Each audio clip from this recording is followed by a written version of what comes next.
Hello, welcome to Notts Today with me, Al Booth. Thank you for being here. I hope you're well. This is what's coming up for you today. First, we'll be hearing more details from the court case where Nottingham's hospitals are charged with failings relating to the deaths of 3 babies. The trust in charge of the City Hospital is in court this week, having pleaded guilty to serious faults in the deaths and issues with the care of their mothers. We'll hear details of family impact statements shortly. And we'll hear why thousands of trees are being planted across Nottingham throughout this month. And those trees bring all sorts of benefits to local people. So they help with climate change resilience, they help mitigate flooding and heat waves, so they cool the air, they take all that moisture into the ground rather than running into people's homes. We are also going to head up to Nottingham Central Library as well for an event which is aiming to get more young girls interested in science and engineering. All the options are kind of at the end of their fingers, so it's at that time that you really should spend time letting them know all the different things that are available to them. Girls, can do anything and everything. And you'll see the football team given a vital sponsorship to support more young girls into football. It is really important to have the sponsorship because, like I say, I don't think we'd be able to do what we do or come as far as what we have without that sponsorship. And grassroots football, it's vitally important, I think. That is going to kick off our sport roundup, featuring words from Nottingham Forest head coach Nuno Espirito Santo ahead of their FA Cup clash with Exeter this evening. I'm worried. It's always that point. I think it's good. It's good to the FA Cup allows these teams from different competitions to have a chance to compete. Well, that and more coming up for you. First though, as we reported yesterday, Nottingham University Hospitals is in court this week, charged with various failings relating to the deaths of 3 babies and faults in caring for their mothers. Babies Adele O'Sullivan, Kalani Rawson and Quinn Parker all died at Nottingham City Hospital within the space of 4 months in 2021. The hospital trust pleaded guilty to charges brought forward by the Care Quality Commission yesterday and will appear in Magistrates Court tomorrow for sentencing. Our local Democracy reporter Joe Locker was in the courtroom on Monday and is here now to tell us more. And just to warn you, you are about to hear some details which you may find upsetting. Joe, so what did NUH plead guilty to then? Yeah, so as you say, I was in court on Monday at Nottingham Magistrates Court, and there were 6 charges which were brought forward by the healthcare regulator, the Care Quality Commission, or the CQC. So NUH, Nottingham University Hospitals Trust, admitted to serious and systemic failures that exposed all 3 mums and their babies to a significant risk of avoidable harm, and in one case, actual avoidable harm. All 3 babies died within roughly 4 months of each other in 2021 at Nottingham City Hospital. Okay, so what happened to the mothers and their babies, obviously? Yeah, so all 3 mothers suffered what's known as a placental abruption. So that's where the placenta comes away from the uterus or the womb wall. The first 2 charges relate to Daniela O'Sullivan and her baby Adele O'Sullivan. Adele was born prematurely at 29 weeks old by C-section, caesarean section, on April the 7th that year.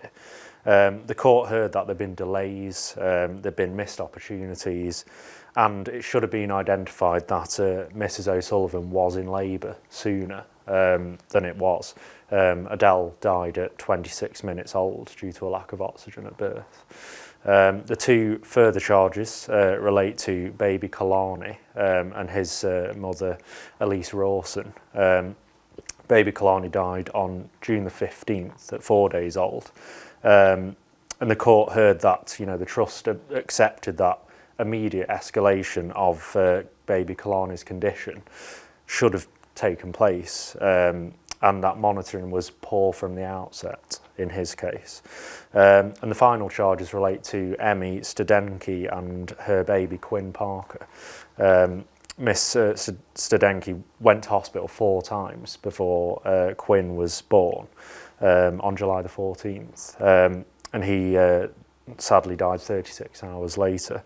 And there was concerns raised with incorrect information about how much blood Emmy Studenki had lost en route to hospital, and failures in the monitoring of baby Quinn as well. So, you know, a raft of, as I mentioned before, systemic failures. Yeah, absolutely. What have the family said? Yeah, so it was a very tough day at court. Some of the statements were read out by the CQC's representative. So a statement from Mrs. O'Sullivan said, you know, people who were supposed to help me did not help me, but in fact harmed me ultimately. And instead of bringing her baby home, she had to leave the hospital empty-handed, as she says. And then Amy Rawson, who is the grandmother of baby Kalani, said, you know, we have no choice but to live with his loss, and that we will certainly never forgive any of you, in reference to the trust. So, yeah, really tough. Yeah, powerful stuff, isn't it? And what did NUH say, and what can we expect on Wednesday, tomorrow? Yeah, so the chief executive, Anthony May, said he was truly sorry. The trust is truly sorry for these failings. And obviously the trust was prosecuted before, back in 2023, when it was fined £800,000 over serious failings in the care of baby Winter Andrews, who died in 2019. In this case, you know, there's 3 babies and 3 mothers now, so we're expecting another significant fine. And that's on Wednesday. Wednesday morning, we should find out what that fine is. But the trust, importantly, appealed to the judge from its perspective, saying, you know, this is raised concerns over the fact it's public money. You know, and the fine could restrict capacity to provide services, as their representative argued on Monday. So we'll have to wait and see what the judge ultimately decides on Wednesday. Okay, well, we'll have more on that on tomorrow's show then. Thanks, Joe. Thank you. And that's something that's going to go on and on, I think. Right, let's move on now. And it's time to revisit a good cause in Nottingham that we've been discussing on the show. And that is the project by Green Hustle to plant thousands of trees across the city. The organisation is working with the City Council and Trees for Cities to seed 5,000 roots throughout February. It's part of a plan to make the city's urban scenery more green and give back to the planet. Our reporter Katharina Sabadash went along and even planted one herself. Chinese proverb says, the best time to plant a tree was 20 years ago. The second best time is now. And that's exactly why the volunteers from Green Hustle decided to add to their own record of planting 10,000 trees across Nottingham. Their goal? To plant 5,000 more across parts of the city boundary and make Nottingham's urban scene greener. Adam Pickering, who is a co-director of the organization, explained how they choose the areas for rooting. So the 2 areas that we're planting, the 2 sites that we're planting this year, are both areas where there is not enough tree cover. So our partners, Trees for Cities and the Woodland Trust, have something called the Tree Equity Map, and it shows all of the areas in urban cities where there's lots of trees here. So some of your leafier suburban areas already have enough trees, and those trees bring all sorts of benefits to local people. So they help with climate change resilience, they help mitigate flooding and heat waves, so they cool the air, they take all that moisture into the ground rather than running into people's homes. The land is being improved by Nottingham City Council, but funding for the tree planting project comes from the charity Trees for Cities. Daniel Green, volunteer and tree planting coordinator at Nottingham City Council, explain why this collaboration works. There's a whole huge amount of amenity grassland that isn't really being utilised, and the funding for this has come from Trees for Cities. So with that funding and then our sort of determination and then the pull-in from the community, we're able to use this space to achieve that. Armed with shovels and gloves, around 30 volunteers joined to help the cause, with similar session being held every Friday during February. Planted today as whips, so this is what like a 1 or 2 year old tree would be called, and they literally just look like little sticks with roots attached, and they're bare roots. They don't have any soil, so they're really easy to plant. And what we're doing is we're planting them roughly 1.5 meters apart. With more of these days to come, Green Hustle is looking for a spare hand to help. And because every change starts from yourself, I couldn't help myself but join in. And even though it takes time to see the progress, these roots will be sown deep to create a greener future. Katerina Sabadash for Nots TV. Right, let's have a look at more news headlines now. And police are investigating after a historic bell was stolen from a war memorial at a Nottingham park. Nottinghamshire police say the historic item was taken from the Chinese bell tower at the Arboretum, though this wasn't the original bell, that dates back to the 1800s. The force are working with the City Council to find the item and say anyone who might know where it is should get in touch on 101. Intensive care nurses at a Notts hospital could strike over plans to periodically transfer them to another site. Nursing staff at Bassetlaw Hospital's ICU have voted to strike over attempts to move them over to Doncaster Royal Infirmary for at least 2 months every year, with the Unite union saying that could be increased to 4. The union says there's a possibility of a fire and rehire strategy if the nurses don't go with the plans. Dates for strike action will be confirmed in the coming weeks if the dispute is not resolved.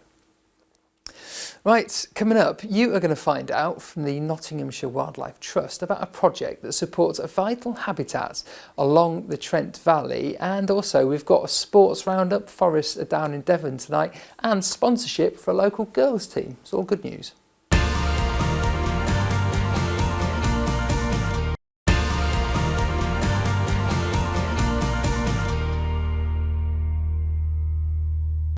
Hello, welcome back to Tuesday's show with me, Al Booth. Thank you for being here. This is what's happening in Notts today. A shortage of local foster families means the County Council could spend more than £11 million on external placements for children. The Conservative-run authority is looking for a company to deliver more care beds and has signed off plans to find an external provider to care for up to 39 children. The minimum the authority expects to spend on the project is £11.5 million, but if the number of children exceeds 39, the council has a budget that could rise to £32.5 million. And the collapse of Nottingham's Robin Hood Energy Company has left more than £50 million in unpaid bills. The winding up of the failed City Council-run energy company has completed 5 years after it officially went into administration.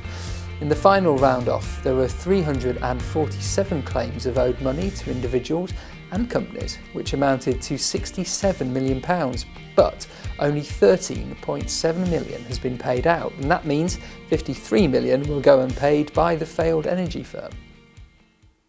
Now, some positive news, and we're talking wildlife, because Nottinghamshire Wildlife Trust has got a new project to create habitats for hundreds of species that live all across the Trent Valley. The Trust has partnered with various other trusts and organisations, as well as local landowners, to help species such as bittern, otters and various farmland birds establish new wetland homes alongside more than 100 kilometres of water, as well as to help get local communities more involved with nature. And here to tell us all about the ambitious amphibious project is Erin McDade from the Nottinghamshire Wildlife Trust.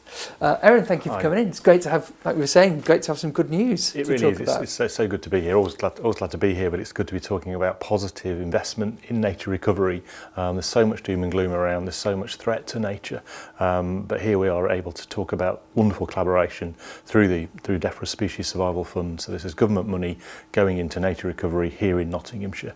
What's really exciting is it's a twin track approach. So it's supporting existing wildlife areas, so places that people might know, like Attenborough Nature Reserve, Bestop Nature Reserve, working with our colleagues in Derbyshire Wildlife Trust at Willington Wetlands, RSPB at Langford Lowfields. But also we want to reach out to farmers and other landowners because as a special addition to the project, we've got £100,000 of grant monies available to farmers and landowners to create new habitat on their land. So that's a really exciting, and we're really looking forward to getting applications in from farmers for that. So how do you see this working then in terms of creating new habitat? What sort of things you're looking at? The really exciting thing is, because it's an established scheme, the funding was announced last year in March, so we've been putting all the legwork in, and a lot of the work is actually happening now on the ground. So there's a way to scrape for wetland birds being put in at Willington Wetlands. All the infrastructure for the new reed beds and reed growing is already happening at Langford Lowfields. Our team have been coppicing at places like Farndon Willowholt. So the partners are all actually really busy already doing things. The really exciting next stage is we want to hear from farmers so that they can apply for funds to do work on their land. So that could be tree planting, it could be other wetlands, and that's been really exciting because that's been made possible by our partner Severn Trent, who fund so much of our work with farmers and landowners.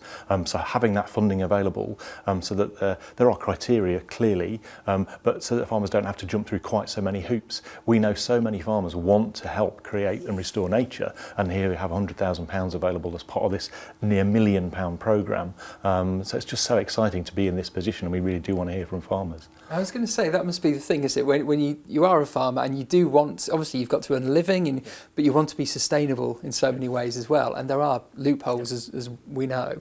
What a great partnership. Yeah, we've had so much success over the last few years, particularly working with Severn Trent, in literally reaching out to farmers. We've got great connections with landowners right across the county. Often there's a bit of a some people want to promote a sort of culture war that farmers and conservationists, don't want to be in the same room and don't want to work together. That's not what we find. We can't keep up with the demand for support from farmers. So now we have a new scheme right along the Trent, and essentially we're covering the whole of the Trent from Willington in Derbyshire right through to West Burton. And what we're looking at is a corridor sort of about 2.5 kilometres either side of the river. So if you're a farmer or a landowner and you want to create habitat on your land and you live within that corridor right along the River Trent, we want to hear from you. That's huge, isn't it? That's a huge area. It is. Both sides is a huge area. Yeah, and the nature reserves that are involved, we're talking about over 600 hectares of nature reserves which will benefit in some way. 28 kilometres of canal. We're partnering with Trent Rivers Trust, Canal and River Trust, City Council. It's just so exciting to have so many partners involved and all out there delivering and now able to do even more. I think that's the really exciting thing. In terms of habitats and the creatures that live there, is this going to ease any concerns over, I know when you've been on the show before, we've talked about migration and things like that, and things, land being damaged for whatever reason. Absolutely, particularly with the focus on the Trent. Wetland habitats have been some of our most damaged and disturbed, and we've lost some of the biggest losses over the last 50, 100 years.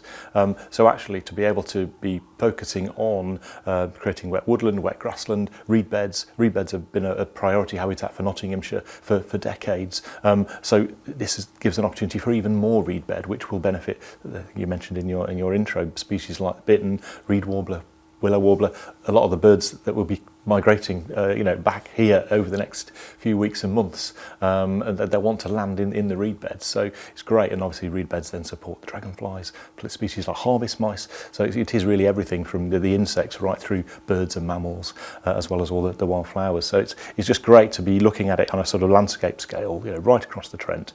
And it's such an iconic river. It's such an important part of Nottinghamshire. So as the Nottinghamshire Wildlife Trust, we're really, really proud to be working with partners so productively and collaboratively to sort of really help sort of push forward on a lot of that restoration that we've all been gearing up for and trying to deliver for a number of years. That's brilliant. It's so exciting. Thank you so much for coming in and sharing it. That's great. And if you are a farmer, get in touch with Erin. There you go. Now, to kickstart your sport, we are going to one of the county's football clubs dedicated to bossing the women's game. Bingham Town Football Club has just secured sponsors for both their home and away kits for their under-13 red side. Local businesses Vistry Group and Soul Glass and Windows are the new front of shirt sponsors for the side, and this will help increase investment into the club's infrastructure for the girls' side. Jordan Guerrero went to check out the kits and have a bit of a kickabout as well. With the growing demand for girls-friendly football, you might be a family after a new club, and one of those you're signposted to could be Bingham Town. That's because Bingham now boasts 13 different girls and ladies teams, all which are supporting the growth in the girls' game. For their under-13 Reds, it's a very special time to grace the pitch, as they now have 2 local businesses sponsoring their kids. These sponsors in Vistry Group and Soul Glass and Windows will help to fund and improve grassroots football in the long term. Manager Tom Johnson says sponsorships can be a lifeline for a lower level team's survival. we wouldn't be able to have all the equipment and everything if we had to pay for our own kits as well. So that really helps, and Sol Glass and Windows have helped kit out the girls who've got hoodies and rain jackets and things like that. So just watching the ball come in. So it is really important to have the sponsorship, because like I say, I don't think we'd be able to do what we do or come as far as what we have without that sponsorship. And grassroots football, it's vitally important, I think. The gaffer says the girls are in love with the flashy branded kits and were buzzing when they found out they were getting sponsors. The girls was really excited when they got the kits, but like I say, they're just so lucky that maybe they take it for granted sometimes. And I couldn't leave without challenging one of their goal scorers to a penalty shootout to see if they could beat Notts TV's finest.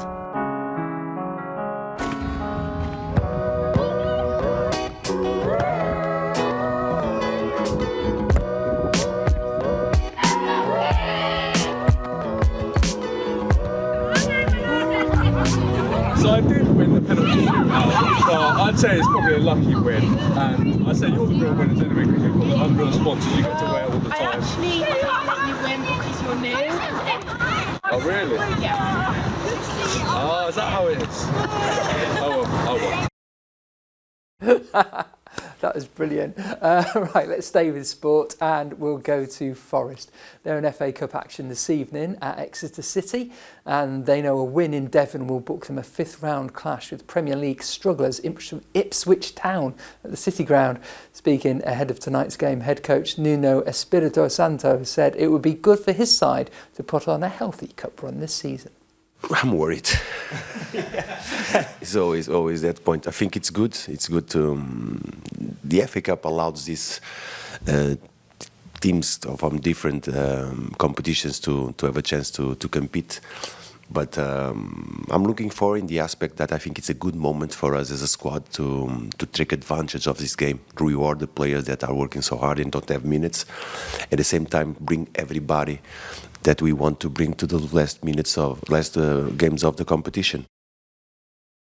Mansfield Town are in action as well tonight. They're travelling to Leyton Orient. The O's go into the game after a tight defeat against Man City in the FA Cup on Sunday. The Stags have lost all their 6 games in recent competitions. Speaking ahead of the game, Mansfield manager Nigel Clough said picking up some points is vital over the next few games. We're aware that the next 4 are from teams against teams above us, with Orient, Blackpool, we've got Lincoln and Wrexham. 2 at home, 2 away, and we need to get some results, on the back of 6 consecutive defeats. But I think what we've shown is that we've nothing to fear when we go to anybody in the league. Especially when we've got our best team out, which we won't quite have at the moment, but still nothing to fear. And we've got to approach it that way as well. We're still in a reasonable position. We've got to get 4 wins out the next 18 games. Notts County are not in action tonight, although they do have a midweek football away game at Port Vale on Thursday.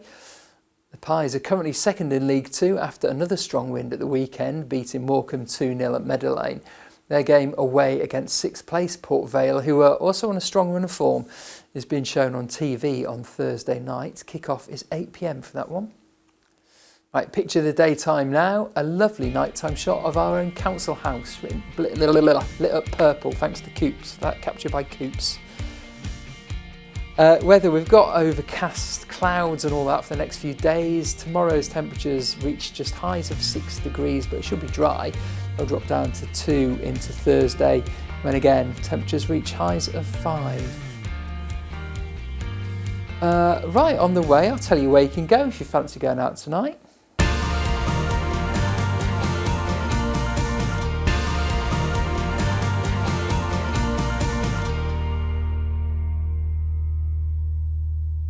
Hello, welcome back to Notts Today with me, Al. Here's some more news headlines for you. And the City Council has given businesses and community groups 4 weeks to leave a historic building after investigations found issues with its fire doors. The Marcus Garvey Centre, which is within Grade 2 listed Lenton Business Centre, has been subject to fire risk assessments by Nottingham City Council. That means tenants must vacate the building by March the 4th. The authority said the problems meant it was necessary to close the building, but the decision may have significant cost implications. And Ashfield District Council says a section of Greenbelt land will be safe from housing after a committee again voted not to include it in a local plan. Farmland off Wyburn Lane in Hucknall was earmarked for 3,000 homes as part of the authority's draft plan, but a campaign for it to be protected was accepted 2 years ago. The proposal was resurfaced when the government asked the council to go back to the drawing board on its housing strategy. However, a meeting this month confirmed the land won't be used in future planning. Now, if you're missing the weekend already, don't you worry. It's only Tuesday, you can still go out and have fun, and let me tell you what you can get up to. First, if you're wanting some fancy food and some fine music, the Pelican Club has its Ruby Tuesday. It's jazz, blues, all that sort of thing, all for £9. It starts at 7:30. If that's not your thing though, we've got Swedish indie rock group Girl Scouts. They're at Bodega tonight. It's all part of their UK tour. Starts at 7 p.m. If you fancy going along, tickets are still available. Or you can go to Brewdog on Broad Street. It's got its weekly pub quiz. You can get some beer or bar tabs or cash if you win. If you've got some smarts on tap, then starts at 7. Tickets are just £2 for that one. Whatever you do though, have a good one. Wrap up warm, it's still chilly. Went out with that hat today, had a really cold ears. There you go. Tabs, I should say. Right, let's have another look at one of our top stories from earlier on, and this has been going on all week and will continue to do so, all month, sorry. The Green Hustle to plant thousands of trees across Nottingham. The organisation is working with the City Council and Trees for Cities to seed 5,000 roots throughout February. It's part of a plan to make the city's urban scenery more green and give back to our planet. Our reporter Katerina Sabadash went along to one of their recent events and even planted one herself. Chinese proverb says, the best time to plant a tree was 20 years ago. The second best time is now. And that's exactly why the volunteers from Green Hustle decided to add to their own record of planting 10,000 trees across Nottingham. Their goal? To plant 5,000 more across parts of the city boundary and make Nottingham's urban scene greener. Adam Pickering, who is a co-director of the organization, explained how they choose the areas for rooting. So the two areas that we're planting, the two sites that we're planting this year, are both areas where there is not enough tree cover. So our partners, Trees for Cities and the Woodland Trust, have something called the Tree Equity Map, and it shows all of the areas in urban cities where there's lots of trees here. So some of your leafier suburban areas already have enough trees, and those trees bring all sorts of benefits to local people. So they help with climate change resilience, they help mitigate flooding and heat waves, so they cool the air, they take all that moisture into the ground rather than running into people's homes. The land is being improved by Nottingham City Council, but funding for the tree planting project comes from the charity Trees for Cities. Daniel Green, volunteer and tree planting coordinator at Nottingham City Council, explain why this collaboration works. There's a whole huge amount of amenity grassland that isn't really being utilised, and the funding for this has come from Trees for Cities. So with that funding and then our sort of determination and then the pulling from the community, we're able to use this space to achieve that. Armed with shovels and gloves, around 30 volunteers joined to help the cause, with similar session being held every Friday during February. Planted today as whips, so this is what like a year or 2 year old tree would be called, and they literally just look like little sticks with roots attached, and they're bare roots. They don't have any soil, so they're really easy to plant. And what we're doing is we're planting them roughly 1.5 meters apart. With more of these days to come, Green Hustle is looking for a spare hand to help. And because every change starts from yourself, I couldn't help myself but join in. And even though it takes time to see the progress, these roots will be sown deep to create a greener future. Katerina Sabadash for Nots TV. And we'll keep checking in on that tree over the next 100 years. Right, let's look at something we've been discussing on the show earlier. That's Nottingham's University Hospitals appearing in court this week, charged with various failings relating to the deaths of 3 babies in its care, as well as problems supporting their mothers. Babies Adele O'Sullivan, Kalani Rawson and Quinn Parker all died at Nottingham City Hospitals within the space of 4 months in 2021. The Hospital Trust pleaded guilty to various charges brought forward by the Care Quality Commission, yesterday and will appear in Magistrates Court tomorrow for sentencing. Our local democracy reporter Joe Locker was in the courtroom on Monday and he joined us earlier to tell us more. Joe, so what did NUH plead guilty to then? Yeah, so as you say, I was in court on Monday at Nottingham Magistrates Court, and there were 6 charges which were brought forward by the healthcare regulator, the Care Quality Commission, or the CQC. So NUH, Nottingham University Hospitals Trust, admitted to serious and systemic failures that exposed all 3 mums and their babies to a significant risk of avoidable harm, and in one case, actual avoidable harm. All 3 babies died within roughly 4 months of each other in 2021 at Nottingham City Hospital. Okay, so what happened to the mothers and their babies, obviously? Yeah, so all 3 mothers suffered what's known as a placental abruption. So that's where the placenta comes away from the uterus or the womb wall. The first 2 charges relate to Daniela O'Sullivan and her baby Adele O'Sullivan. Adele was born prematurely at 29 weeks old by C-section, caesarean section, on April the 7th that year. The court heard that there had been delays, there had been missed opportunities, and it should have been identified that Mrs O'Sullivan was in labour sooner than it was. Adele died at 26 minutes old due to a lack of oxygen at birth. The 2 further charges relate to baby Kalani and his mother Elise Rawson. Baby Kalani died on June the 15th at 4 days old.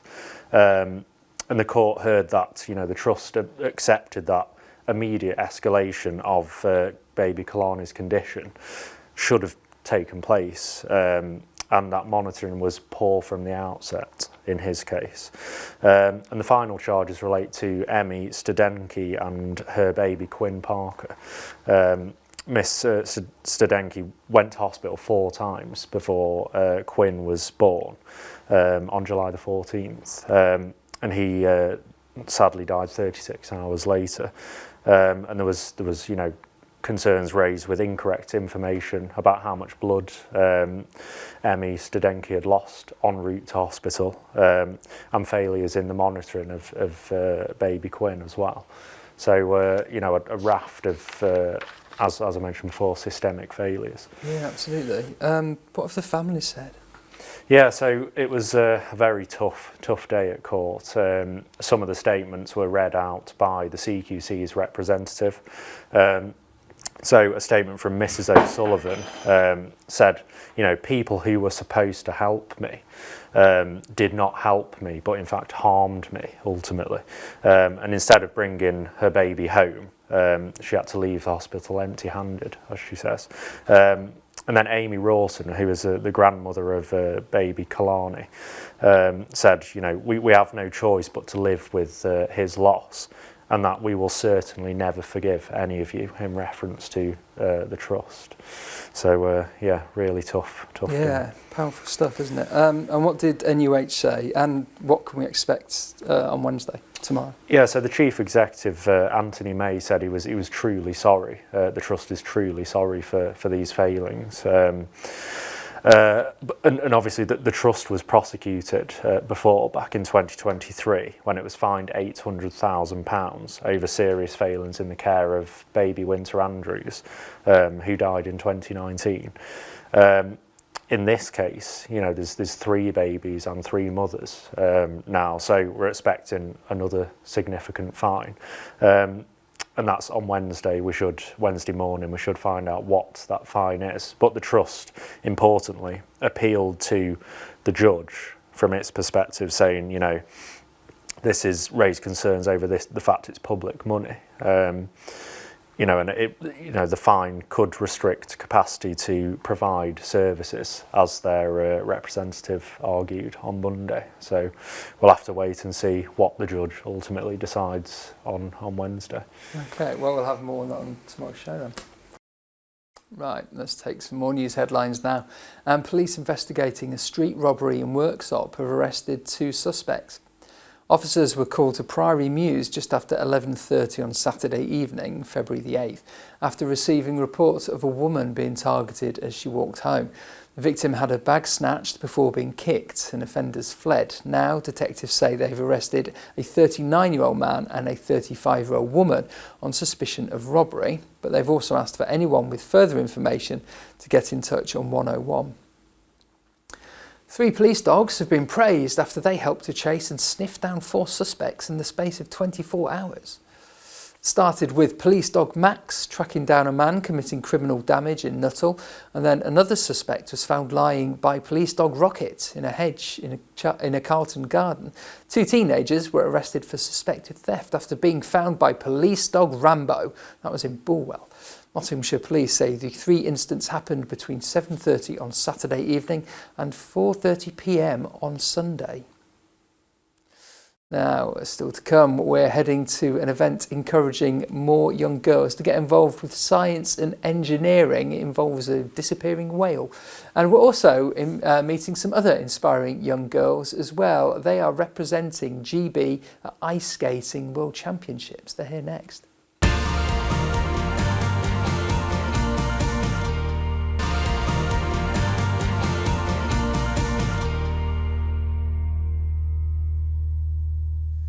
Hello, welcome back to Notts Today with me, Al Booth. This is what is happening. Now, a new school for children with special educational needs and disabilities has reached a significant milestone in Mansfield.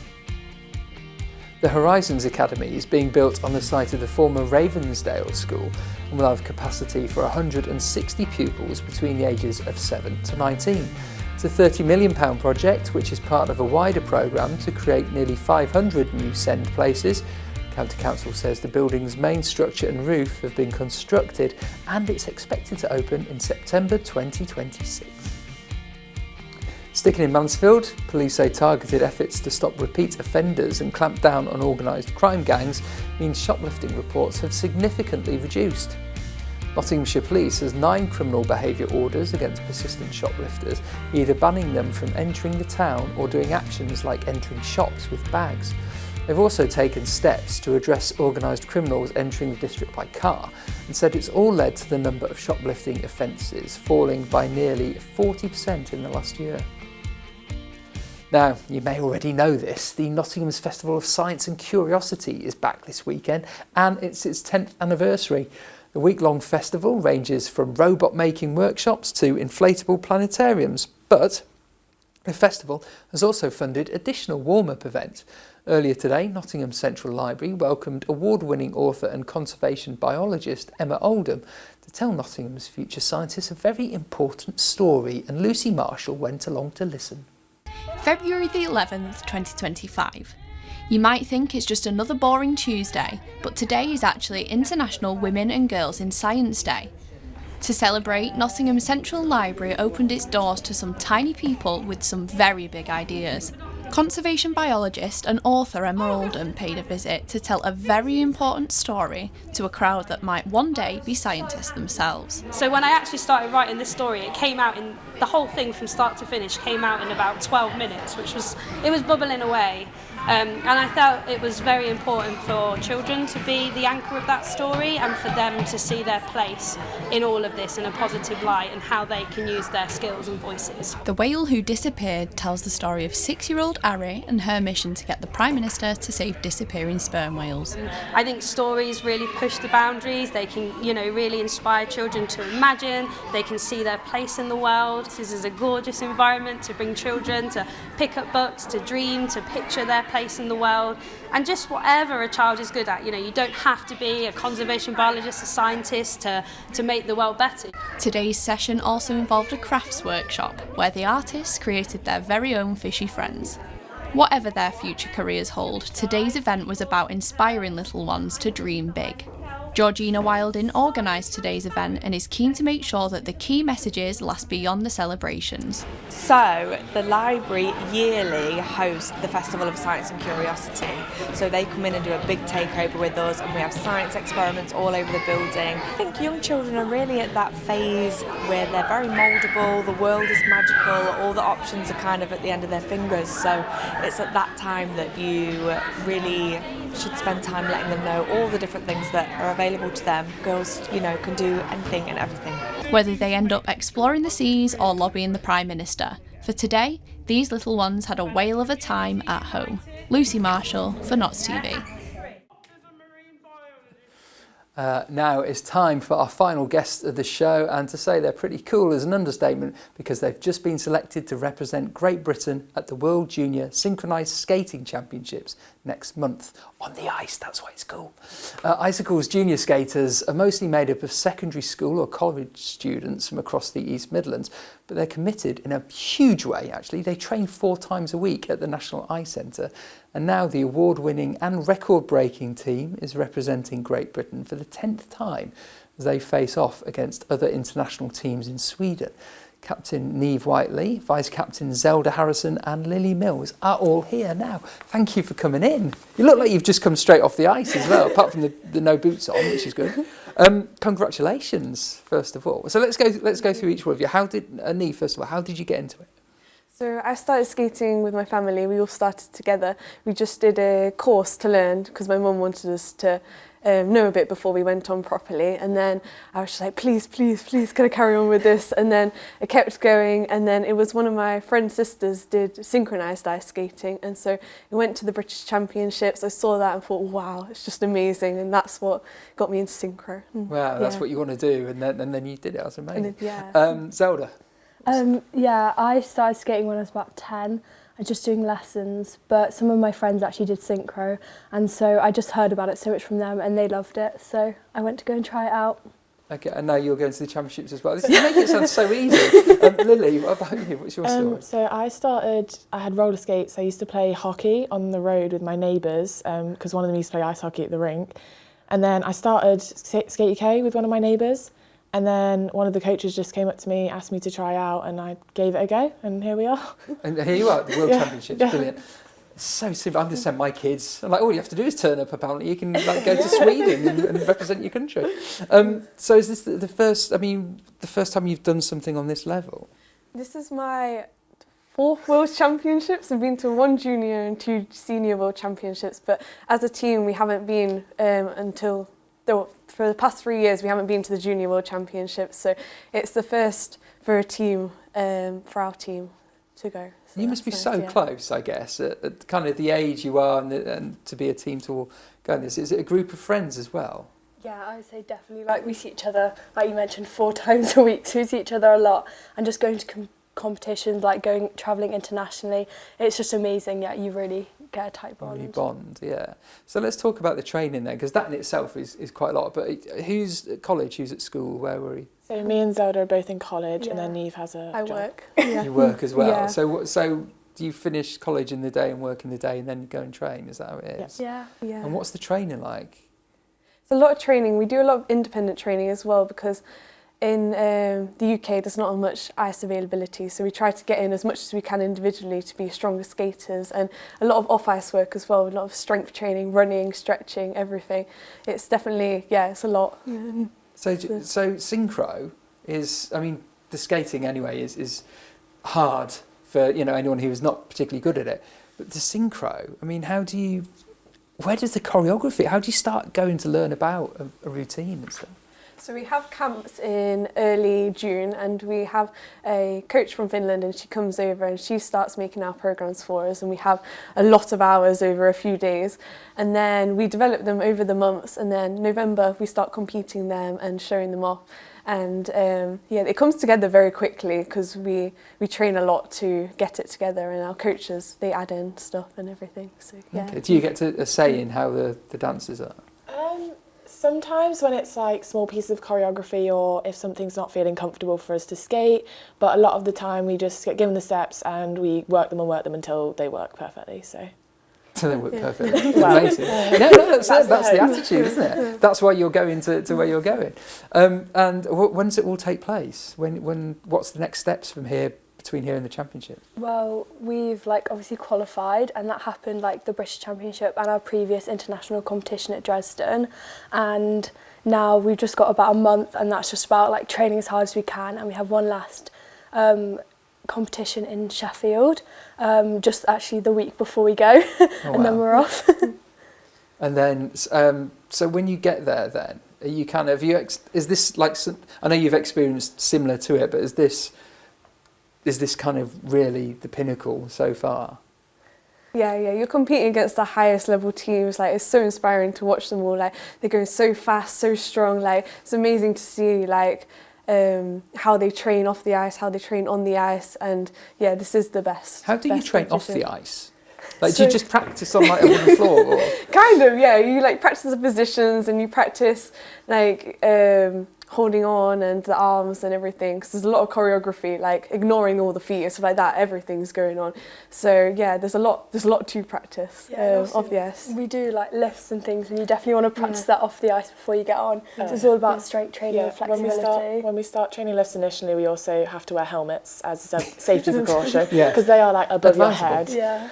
And then also with off-ice training on our own, we're expected to run and go to the gym and stretch by ourselves, just basic things like that. Yeah. Okay. Oh wow. So when's it actually happening? What day do you begin it? We train on Monday nights. And when do you go over to Sweden? Oh, we go. So the actual competition is the 7th and 8th of March, but we're leaving on the 4th. Okay. Well, all the best, and we'll follow it as well. And hopefully, we'll talk to you when you come back as champions. Thank you. Right, elsewhere on Notts TV, we recently aired the latest edition of the Notts TV debate. You can see it all throughout the week whenever you turn the telly on, or you can go to our official YouTube channel, Notts TV Official. This month, Francis Finn was discussing a variety of topics as ever, including whether the panellists have changed their mind about Brexit 5 years on. I'm very disappointed in the Conservative government.